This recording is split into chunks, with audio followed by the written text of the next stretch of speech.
Hey everyone, Colby here, aka Serial Killer 02 on Twitch, Instagram, and YouTube. I am also the creator of the Facebook group Mini Painters United Worldwide. I had the pleasure of being able to sit down and interview Pietro Puglisi from District Games about their new game coming to Kickstarter on September 4th called Zero Gravity. Here is that interview. I hope you enjoy it.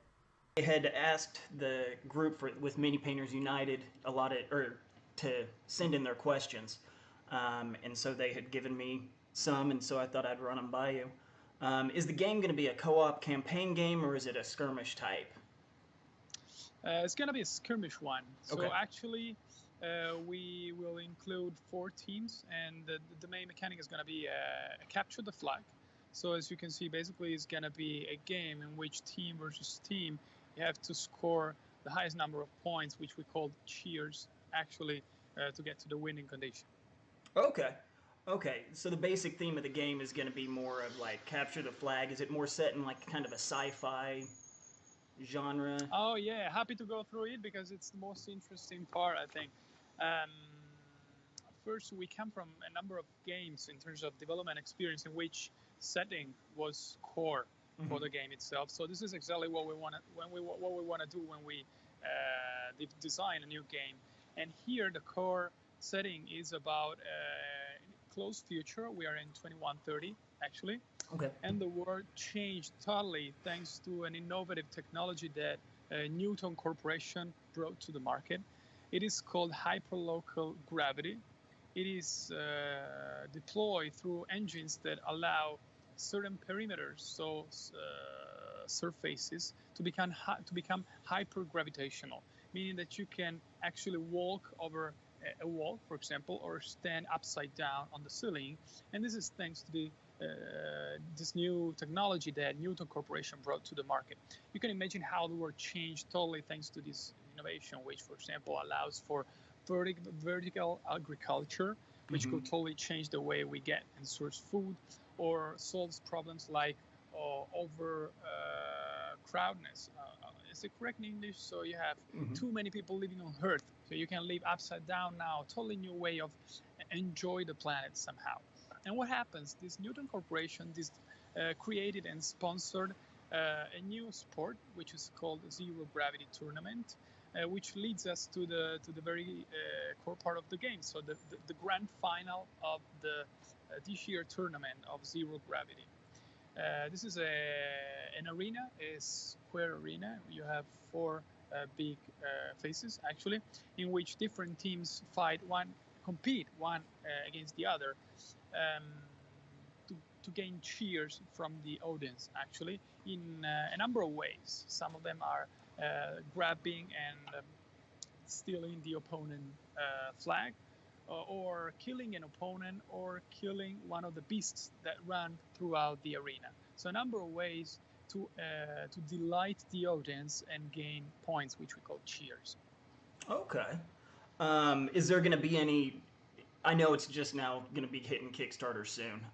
Is there any alternative mediums or content planned? Anything? Any ideas on anything that's going to go with the game after the launch? Yeah, after the launch, we will probably go through what we did in the past with another game we developed, which was War Age. For that game, we wrote 2 books out of 3. The third one is going to be out soon. And I think we will do exactly the same thing because we enjoy novels a lot. Right. And we think they could provide breadth and depth to the game and to the players. Oh, definitely. Yeah, depth to the games and books and stuff like that definitely add a lot more to it, especially for me as well. I'm a huge reader and I love the sci-fi genre, so that's awesome. How long does the game usually last? 45 minutes, I would say. A little bit more, a little bit less. Yeah. Okay. Well, the game's pieces, specifically the miniatures, they're probably going to be. Are they going to be available separately, or will it all just come in the main game? Nope, at the very beginning, we just planned to sell a big box. Okay. Everything you need to play up to 4 people, up to 4 players together. Then we already thought about expansion sets, but these are gonna both involve more miniatures, so more teams, and the different settings, so boards and terrains. So this is gonna be a totally new set that you could play together with the first one, but also as a standalone set. Okay. And you also said that the game itself is a capture the flag kind of setup. Are people going to be able to make their own, I guess, scenarios throughout that, or different ways of playing the capture the flag game, or is it just going to be a kind of one setup, if that makes sense? Like just one set of rules, or can people expand on it? I see more and more players enjoy customizing the way they play any game. So we already went through that, and what we think is gonna happen is that we will let players tune the winning conditions somehow in order to boost either certain type of strategies or conditions that could make the game totally different. So imagine, for example, that you can only make cheers killing opponents. This is gonna involve a totally different strategy if you just allow your minis to score cheers by stealing the flag or making a certain type of moves or defeating and killing the beasts. So it's gonna make it more cooperative somehow. So tuning the winning conditions, the way you score cheers, you will be able to play totally different settings and games. Somebody was wanting to know, is there going to be kind of quick setup guides with the actual rule book itself? Maybe like a little card that tells everybody exactly what to do once they've played the game, so they don't have to go back and read through the whole book again or anything like that. Yes, absolutely. We did that with War Age, and we learned how to do that because we were asked for it by our players after the first edition. So we will include what we call an executive summary of the rules at the very beginning. Okay, awesome. Is there going to be, you were talking about being capture the flag, and I heard you talk about some terrain and different things like that. Is there going to be terrain that is built in or that we can add to the board as kind of obstacles and stuff like that?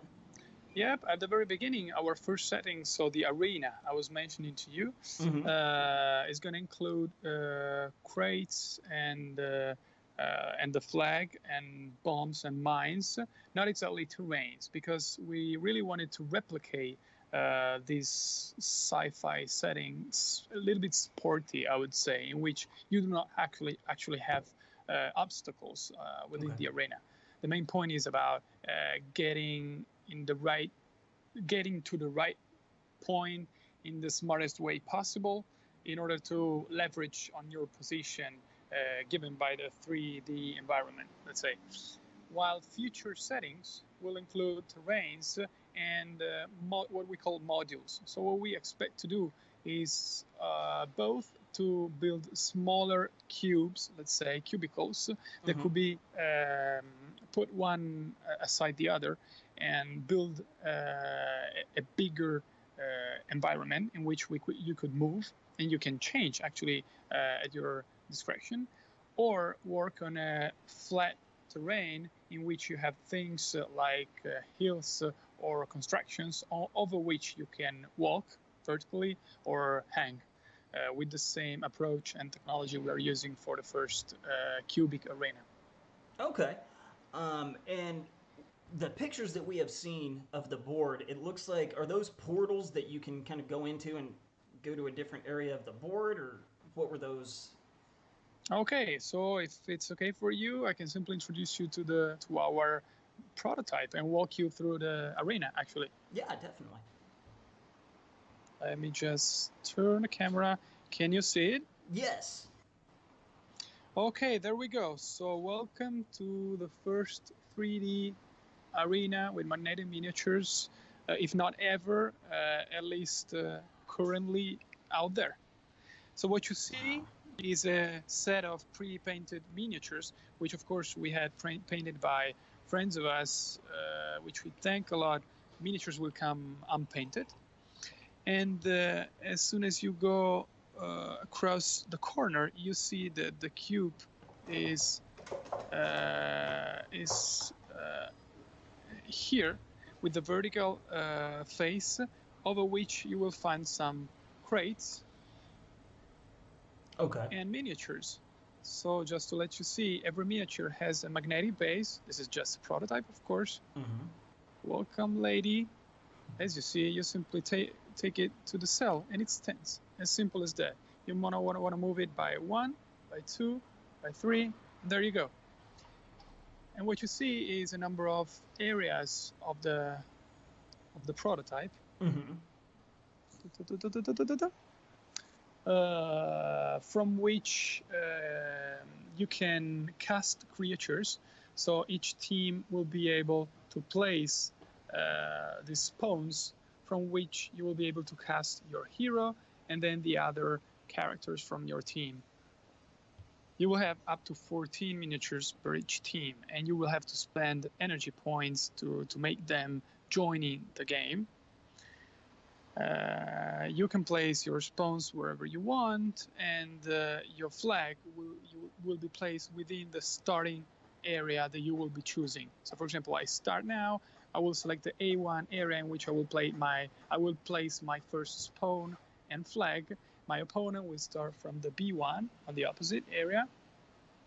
And what I will have to do is, for example, to go and catch the flag and bring it back, all to make a bomb exploding in the area of my opponent, or to kill any of the miniatures of my opponent team, or to kill one of the beasts that you can see over there, the Minotaur and the other two smaller over there. You will have 10 copies of each of them, and they will be spanning out from crates, and all the teams will be allowed to kill them, avoiding them because they can be damaging your own miniatures.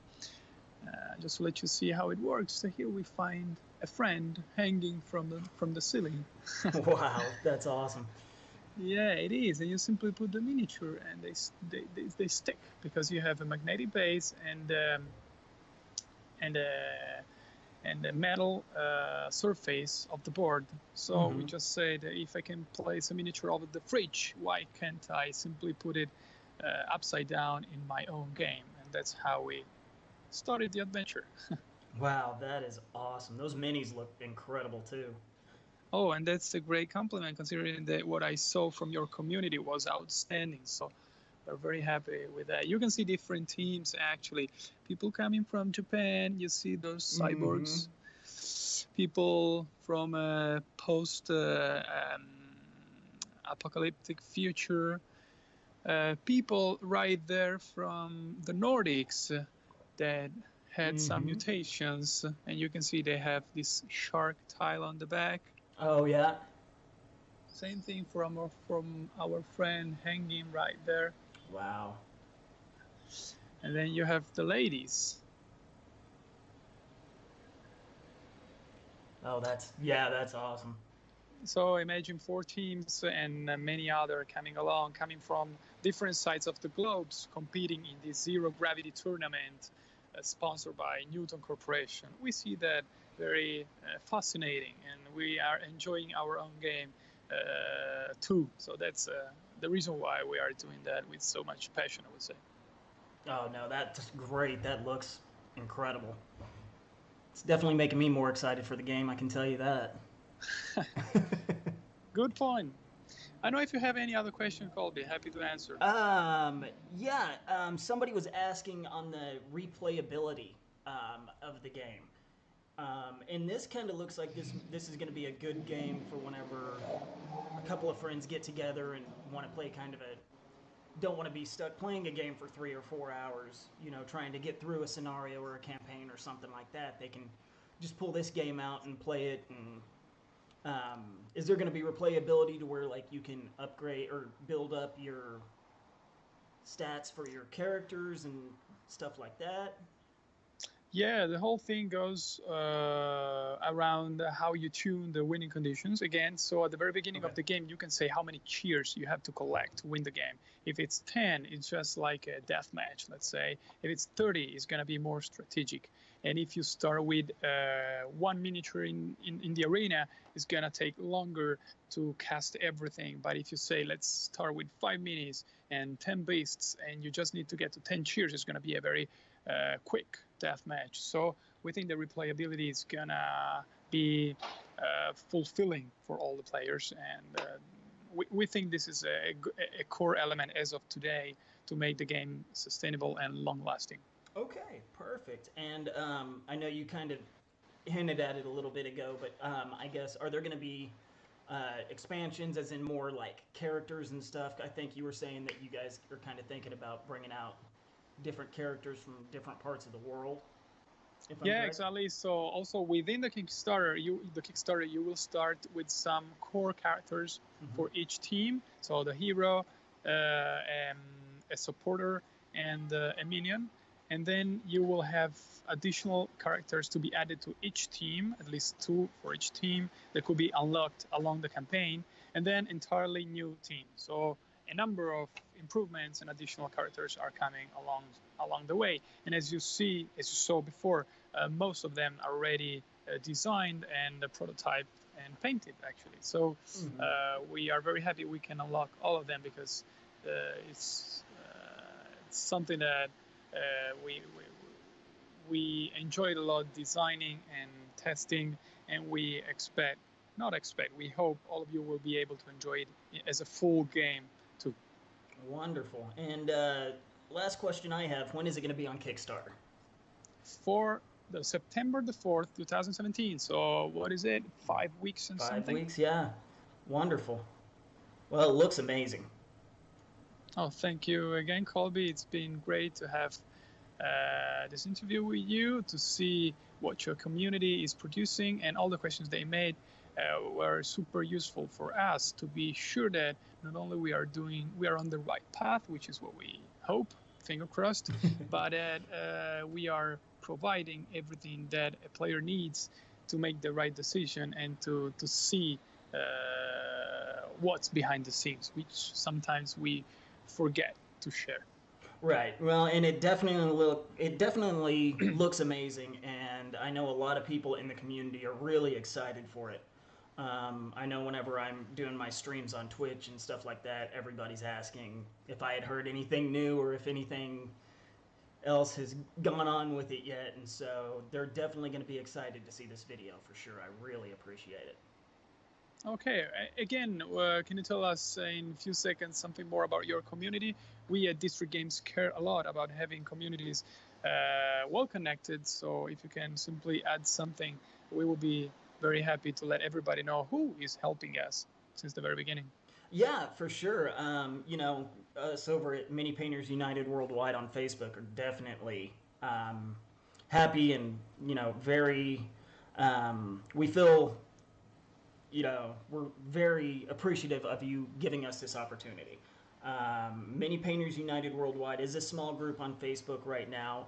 It's one that I created whenever I started doing mini painting, just because I wanted to have a close-knit community that was there to help each other and show each other new ways to do things and new games that were coming out. And it has grown to almost 200 people so far.